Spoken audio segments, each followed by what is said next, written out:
La grande ours d'Ikomo. Dans le pays d'Ikomo, la neige recouvre tout. Les jours sont aussi froids que les nuits, et les maisons sont construites au creux de la glace. Chaque jour, Ikomo chausse ses bottes en poil de renne et sort pour pêcher. Depuis que son père est mort, c'est lui qui nourrit sa famille. Balaya, la petite sœur d'Ikomo, est très malade. Pour guérir, elle doit manger autre chose que du hareng salé. Aujourd'hui, le petit garçon ira pêcher au-delà de la montagne de sel. C'est là-bas que l'on trouve les saumons les plus gras. Ikomo sait qu'il est interdit d'aller derrière la montagne parce que c'est le territoire de la grande ours blanche. On raconte que sa mâchoire est si puissante qu'elle peut dévorer un homme en moins d'1 minute. Mais Ikomo n'a pas le choix. S'il veut sauver Balaya, il doit faire preuve de courage. La neige vole autour de lui, l'empêchant d'ouvrir les yeux. Derrière son écharpe de laine, son nez est gelé. Mais Ikomo avance malgré le vent. Bientôt, il aperçoit la montagne de sel. Elle n'est pas aussi grande qu'on le dit. Lentement, les bottes d'Ikomo s'enfoncent dans la neige molle. En arrivant au sommet, il découvre un désert blanc qui s'étend à perte de vue. Il prend sa petite planche de bois et s'assied dessus. Le vent lui fouette le visage et Ikomo rit en glissant sur la neige. Aucun ours à l'horizon, pas la moindre empreinte de pas. Ikomo s'approche de la rivière gelée, creuse un trou avec sa pioche et plonge sa ligne. Aussitôt, un énorme saumon rose et frétillant s'agite au bout de sa canne. Ikomo n'en croit pas ses yeux. Bientôt, c'est un deuxième et un troisième qui frétillent au bout de son hameçon. Tout heureux, il enfouit les poissons au fond de son grand sac et s'apprête à prendre le chemin du retour.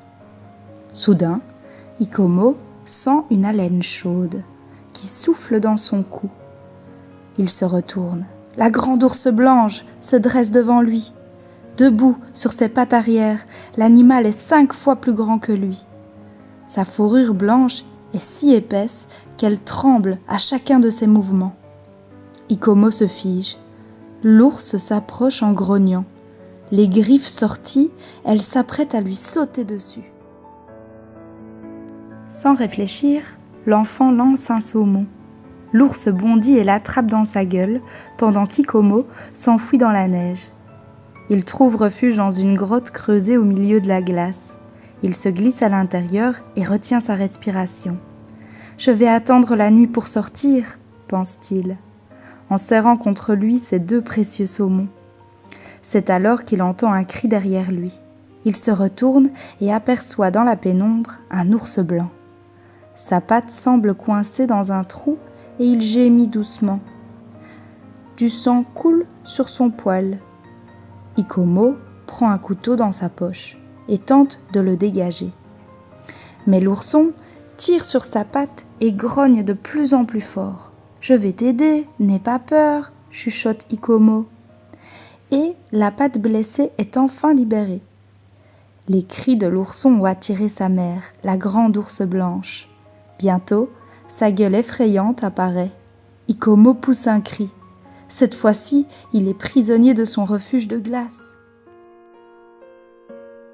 Tandis que l'ourson se blottit contre sa mère, Ikomo pense qu'il va mourir, dévoré par la grande ours blanche de la montagne de sel, comme tous les pêcheurs avant lui.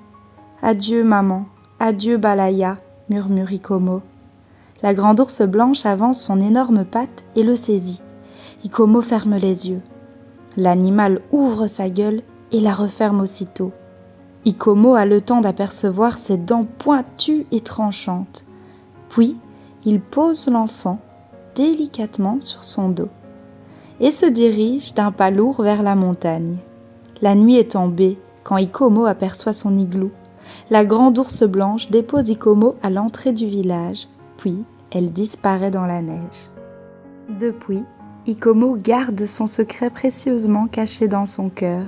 Chaque jour, de l'autre côté de la montagne de sel, la grande ours blanche l'attend et veille sur lui, et Ikomo ramène les saumons les plus gras, qu'il partage avec les habitants des autres igloos. Le printemps est revenu et Balaya a guéri. Peut-être qu'un jour, Ikomo lui présentera son amie, la grande ours blanche de la montagne de sel.